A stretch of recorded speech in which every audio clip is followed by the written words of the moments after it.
Tak semua cinta harus bersama. Tak semua perasaan butuh jawaban. Ada orang-orang yang hadir dalam hidup kita hanya untuk singgah. Mereka tidak tinggal, tidak menetap, tapi anehnya, kenangan tentang mereka tinggal selamanya. Ini bukan kisah cinta yang bahagia, tapi ini kisah tentang dia. Seorang perempuan yang aku kenal hanya lewat sepasang kaos kaki hitam.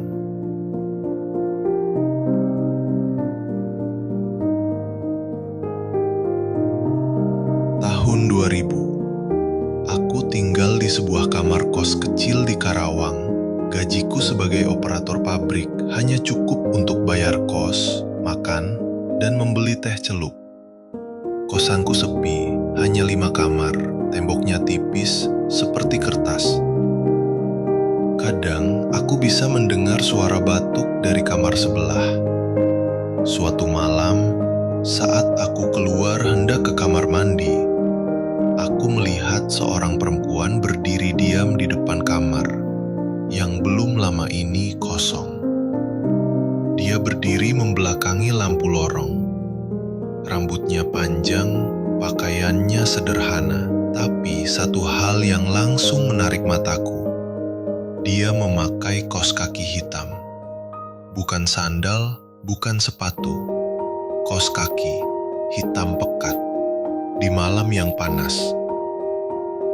Dan saat mataku menatap lebih lama, dia masuk ke kamar itu tanpa berkata sepatah kata pun. Aku sering bermain gitar untuk menenangkan diri, lagu-lagu cinta dari radio. Salah satunya Endless Love. Satu malam, aku menyanyikannya pelan, sendiri. Dan ketika aku berhenti di bait kedua, tiba-tiba ada suara. Lembut, halus, mengalun dari balik dinding. Seseorang menyambung lagu yang belum sempat kuselesaikan. Aku terdiam. Untuk pertama kalinya sejak tinggal di kos itu, aku merasa tidak sendiri. Beberapa hari kemudian, aku melihat dia duduk sendiri di tangga belakang, membawa buku dan termos kecil. Aku memberanikan diri menyapa. Mau teh? Dia menoleh, ragu, tapi kemudian tersenyum sedikit dan berkata, "Boleh." Namanya Meva, mahasiswi tingkat akhir. Baru pindah ke Karawang karena skripsinya. Orangnya pendiam, tapi saat dia bicara, aku merasa seperti sedang mendengar hujan, tenang tapi menusuk ke dalam dada. Kami mulai terbiasa bertemu. Kadang duduk diam sambil minum teh. Kadang ngobrol pendek tentang lagu, buku, atau tentang dunia yang katanya terlalu ribut untuk hati yang rapuh. Dan hampir setiap hari, dia selalu memakai kaos kaki hitam. Suatu malam aku bertanya, "Kenapa kamu selalu pakai kaos kaki bahkan kalau lagi santai?" Dia diam lama, lalu berkata lirih, "Dulu, waktu kecil, aku pernah dikurung di kamar mandi oleh ayah tiriku. Lantai kamar mandi dingin, lembab, gelap. Aku menggigil. Satu-satunya yang kupikir saat itu, andai aku pakai kaos kaki, mungkin aku nggak akan sedingin ini." Sejak saat itu, katanya, kaos kaki adalah perlindungannya. Sesuatu yang membuatnya merasa aman dari dunia yang kejam.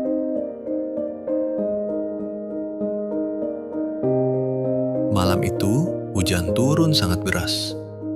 Petir menyambar, listrik padam, kos dia digelap dan hening. Angin menerpa jendela seperti hendak memaksa masuk. Aku mengetuk kamar Meva, membawa lilin.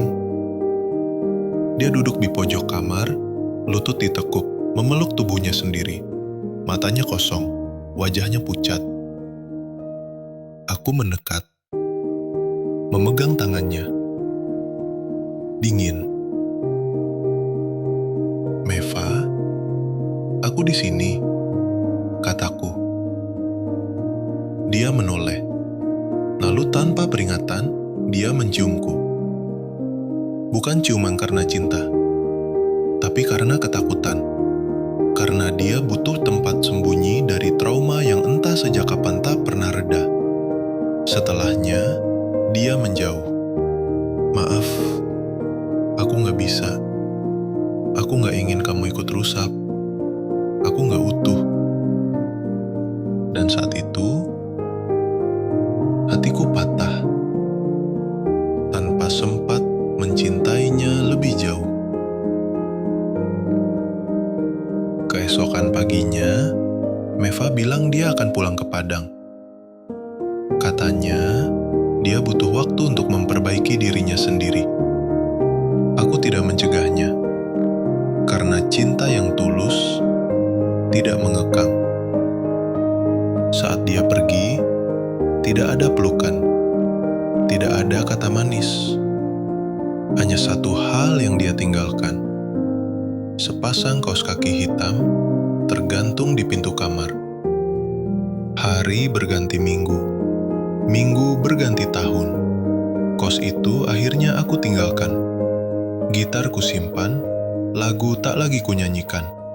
Tapi setiap pagi, aku masih menyeduh teh. Dan kadang, aku menatap kosong ke sepasang kaos kaki hitam yang kusimpan di laci meja.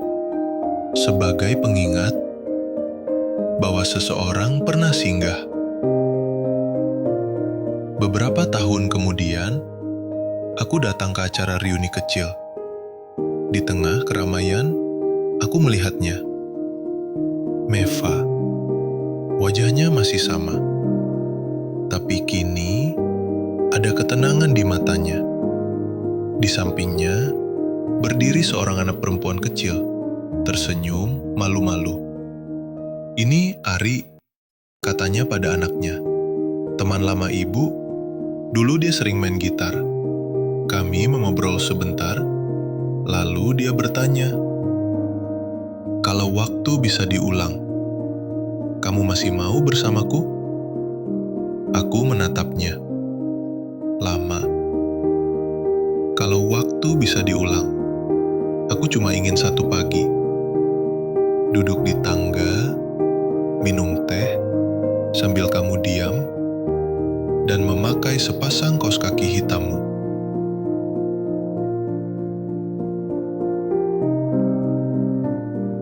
Cinta bukan tentang memiliki, tapi tentang hadir.